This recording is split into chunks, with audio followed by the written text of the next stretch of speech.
Hello friends, আজকের আমার বাবান সোনা সকাল সকাল চাউমিন খাওয়ার ইচ্ছা জাগলো, তাই আমাকে বায়না ধরলো আমাকে চাউমিন করে দিতে হবে।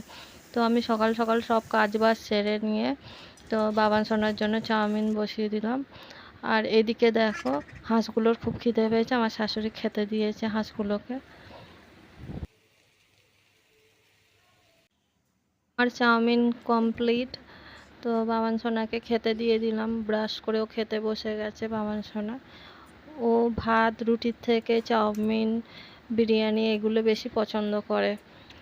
তো আমি আবার রেডি হয়ে নিলাম, কেন বাবান সোনাকে চুল কাটাতে নিয়ে যেতে হবে সেলুনে। তো দেখো কত ঘামাচি হয়ে গেছে, এত গরম পড়েছে, চুলটা কাটবো কাটবো বলে আর কাটাই হচ্ছিল না।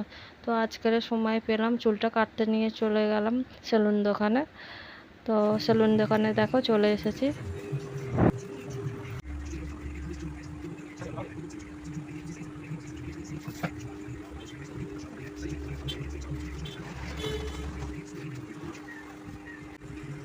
তো সেলুন দোকান থেকে এসে বাবান সোনাকে চান করিয়ে পাউডার মাখিয়ে দিলাম। আর দেখো এখন ঘামাচিগুলো ভালোই বোঝে যাচ্ছে। তো যাই হোক, ওর চুলটা কেটে মাথাটা হালকা হলো। তা আজকের মতো এইটুকানি, টাটা।